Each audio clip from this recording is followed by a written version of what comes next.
teman pemilih, jumpa lagi kita di program kami Terung Bacerita di episode yang ke-15 dalam acara podcast KPU Tomohon. Kali ini kita kedatangan narasumber yang berasal dari tokoh agama Muslim di Kota Tomohon yang juga sebagai pengurus pemuda remaja Masjid Kota Tomohon. Nah, teman pemilih, untuk mengetahui ataupun supaya kita mengenal kedua narasumber, kami persilahkan untuk memperkenalkan diri. Silakan, Pak. Ya, terima kasih. Kesempatan pertama-tama saya ingin ucapkan terima kasih karena sudah diundang di podcast KPU kali ini. Perkenalkan, nama saya Fadel Rahman. Untuk alamat saya tinggal di Kampung Jawa Tomohon. Nah, rutinitas kerja saya setiap hari, saya sebagai storeman di Burger Bangor. Nah, mungkin itu perkenalan singkat saya. Ada teman saya juga. Ya, perkenalkan, nama saya Resdia Priandi, saya dari perwakilan pemuda remaja Masjid Kota Tomohon. Aktivitas saya analis kimia. Saya berdomisili di Woloan 1 Kompleks Anggrek. Mungkin untuk perkenalannya cukup sekian mungkin. Ya. Apakah kabar hari ini kedua teman kita? Baik ya? Luar biasa. Luar biasa. Sehat. Nah, teman pemilih, kali ini kita akan berbicara tentang pemilu 2024 dalam pandangan dari atau sebagai pemuda remaja masjid. Nah, teman pemilih kita yang hadir saat ini, kami ingin bertanya tentang yang pertama, seperti apa yang kita sudah ketahui bahwa pada saat ini tahapan pemilihan sedang berjalan. Nah, kontribusi seperti apa ataupun peran seperti apa dari pemuda remaja masjid untuk menghadapi pemilihan tahun 2024? Silakan, siapa yang duluan? Mungkin saya lebih dulu untuk menyuarakan mungkin menurut pendapatnya. Peran pemuda untuk di pemilu 2024 bagi saya itu, pemuda pada sana harus bisa mengayomi atau cara membantu untuk menyebarkan atau memberitahukan informasi penting mengenai betapa pentingnya tentang pemilihan umum ini. Dan tidak, kan beberapa masyarakat mungkin banyak yang tidak melihat visi dan misi dari calon yang akan dipilih. Para masyarakat mungkin cuma lihat baik, buruk, atau bagaimananya dari cerita latar belakangnya. Nah, rata-rata atau sebagian itu tidak melihat visi dan misinya. Mungkin peran pemuda itu bisa saling membantu untuk memberitahukan atau menginformasikan kepada masyarakat bahwa inilah visi dan misi dari calon sebelum orang memilih. Ya. Nah, kalau dari saudara? Ya, kalau dari saya sih pribadi, ini kan masuk ke tahapan pemilihan kan? Pemilihan serentak. Pemilihan serentak. Bakal calon yang istilahnya nantinya mau dipilih baru diseleksi hari ini. Ya kan, cuman kalau dari saya pribadi kayaknya penting untuk orang menjaga kerukunan ya. Karena dalam proses tahapan pemilih ini biasanya banyak yang saling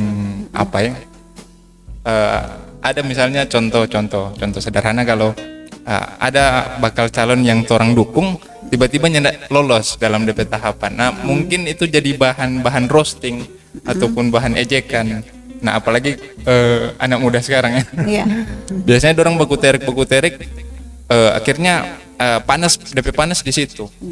Banyak yang rusak orang hubungan cuman karena masalah pemilihan ini. Apalagi tahapan-tahapan yang mungkin kalau sekarang baru tahapan pemilihan bakal calon. Nah, nantinya kalau orang mulai masuk ke tahapan pemilihan. Sebelum pemilihan ada kampanye. Nah, itu lebih panas lagi dapat tendensi. Kayaknya kalau dari saya pribadi perlu untuk menahan diri ya untuk menjaga solidaritas, apalagi khususnya di Tomohon. Kalaupun di Tomohon kan Muslim itu sebenarnya minoritas kan. Tapi walaupun dalam perjalanan pemilihan umum, orang masih dalam hak, maksudnya masih dalam keluasan yang masih masuk dalam asas-asas KPU yang diberikan ke setiap individu. Nah, sehingga itu sih saya apresiasi ke KPU yang memberikan haknya tuh orang itu. Iya. Mungkin itu. Nah, dikaitkan dengan keagamaan, pandangan agama tentang pemilihan itu seperti apa? Pandangan agama soal Iya, pemilihan. soal pemilihan. Kalau soal agama ya setiap orang kan hidup di Indonesia. Iya. Indonesia anut demokrasi. Demokrasi. Maksudnya setiap pemilih dari rakyat, oleh rakyat dan untuk rakyat. Nah, di Indonesia pun sendiri kan diakui 6 agama kan. Salah satunya Islam. Nah, di Islam pun orang menjunjung tinggi istilahnya siapapun yang terpilih tetap itu yang jadi penuntutnya itu orang. Nah, karena itu adalah hasil kesepakatan itu orang bersama. Maksudnya dari sistem demokrasi. Iya. Itu. Jadi dalam hal ini agama tetap mendukung tentang pemilihan ini, Mendukung. karena itu sudah tertuang dalam undang-undang kita negara Indonesia. Nah, sebelum kita lanjut, kita akan lihat dulu yang satu ini.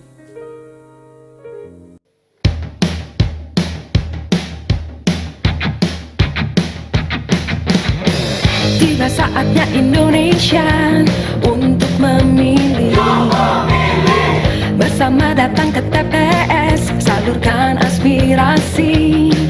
Langsung umum, bebas, rahasia, jujur dan adil.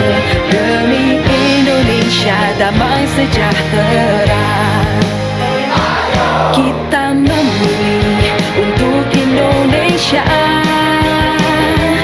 Menggapai cita lewat suara kita. Bagimu Indonesia, sukseskan demokrasi. Jadi pemilih berdaulat, negara Indonesia kuat.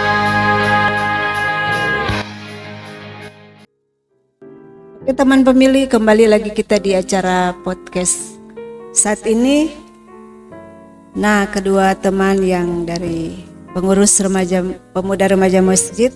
Nah, berdasarkan pengalaman pemilihan tahun 2019 yang baru lalu, ada cerita-cerita hoaks atau isu-isu yang tidak benar yang beredar saat itu, sehingga waktu itu ada hal-hal yang bisa membuat masyarakat atau meresahkan masyarakat. Nah, bagaimana peran atau partisipasi dari pemuda masjid untuk atau ketika menghadapi masalah seperti ini?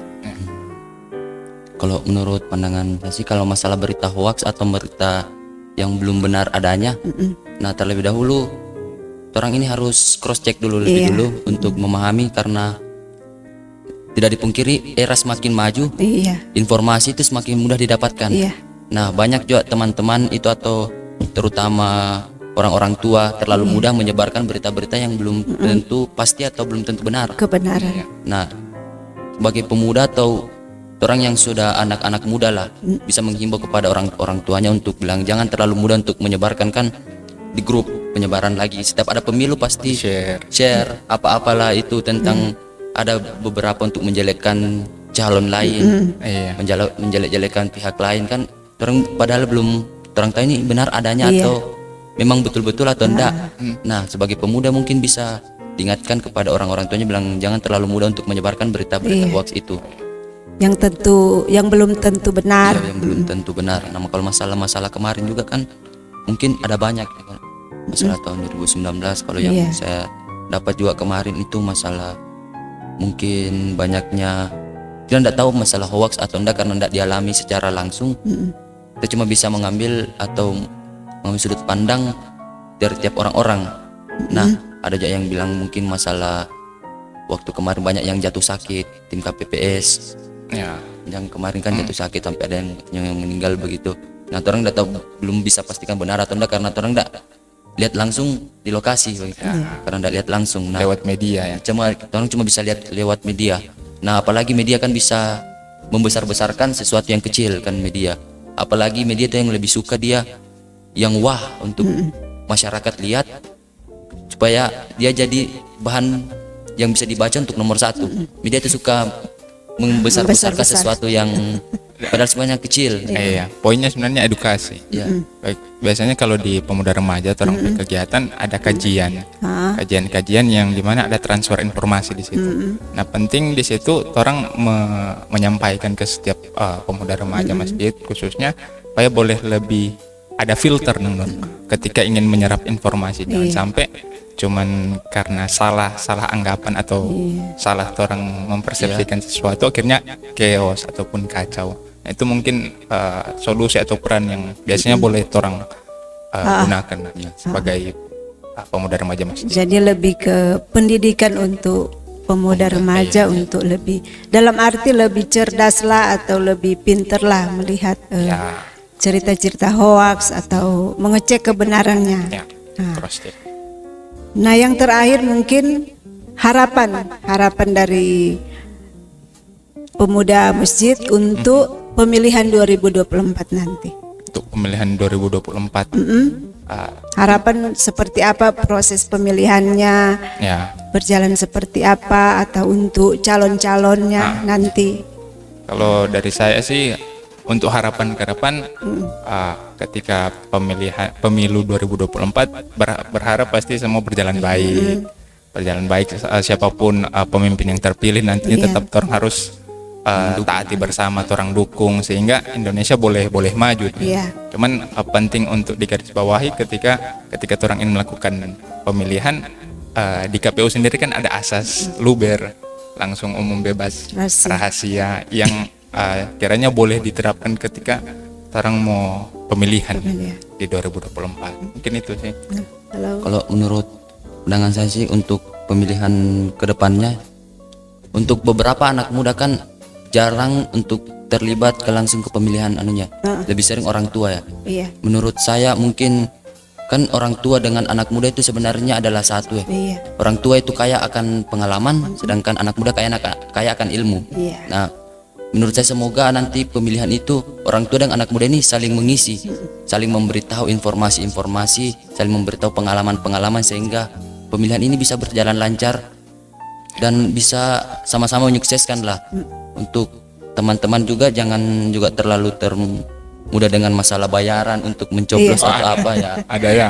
Ya jangan terlalu mudah karena orang ini memilih untuk 5 tahun ke depannya untuk Tomohon dan Indonesia yang lebih maju Iya. begitu. Untuk kemajuan Kemajuan, Terumpe Kota Tomohon ini. Dan kalau mungkin calonnya atau andalannya tidak terpilih harus lapang dada terima. Harus terima. Ya bukan bilang menjatuhkan. Ya. Karena orang di sini memang mau sama-sama maju, mau sama-sama sukses, mau sama-sama lihat orang negara ini sama-sama bagus lah begitu. Ya. Jangan saling menjatuhkan, terima lapang dada karena orang ini negara demokrasi, negara memang transparan dari rakyat untuk rakyat oleh rakyat. Nah, pergunakan suara sebaik-baiknya mungkin karena cuma 1 kali dalam 5 tahun. Jangan sampai golput ya. Apalagi jangan sampai golput begitu menurut saya. Oke teman pemilih, itulah harapan-harapan yang disampaikan oleh teman-teman kita dari pengurus pemuda remaja masjid yang di Kota Tomohon. Closing statement dari kedua teman kita seperti apa? Sebelum kita close akan acara podcast kita hari ini. Closing statement untuk pemilu 2024, pokoknya setiap pemilih muda yang istilahnya baru mau pilih, jangan sampai sia-siakan orang pihak pilih. Karena walaupun orang maksudnya ingin baru mau memilih, nah itu jadi pengalaman awalnya orang ketika orang mau memilih nantinya. Dan setiap suara yang orang gunakan pasti itu menunjang Indonesia ke depan. Iya. Lebih maju. Ya, lebih maju. Kalau menurut saya untuk teman-teman jangan terlalu mudah terprovokasi masalah tentang mungkin beda warna, beda pilihan, beda apa. Ya. Orang semua tetap satu. Orang semua memang punya calon yang berbeda-beda, andalan yang berbeda-beda, tapi siapapun yang terpilih, andalannya siapapun yang naik, orang harus terima dan saling mendukung biar orang Petomohon dan Indonesia ini lebih maju. Ya. Nah, kalau masalah hak pilih gunakan sebaik-baiknya, jangan apalagi jangan sampai golput. Mungkin uang bolehlah bisa habis mungkin sehari begitu, tapi masih ada 4 tahun ke depan, 5 tahun ke depan, orang tidak tahu bagaimana kinerjanya ke depannya. Jadi gunakan hak pilihnya dengan sebaik-baik. Lihat dulu, baca visi dan misinya, apakah dia memang bisa sama-sama membawa orang ini menjadi lebih baik. Kalau enggak, jangan Jangan sampai orang jual hak pilihnya orang, maksudnya kesejahteraan untuk 4 tahun ke depan Iya. dengan uang sekian ratus Ya, ribu bagi sekian kita. 100.000, ya hanya betul. habis 1-2 hari. Ya, yang habis 1 hari. Satu hari.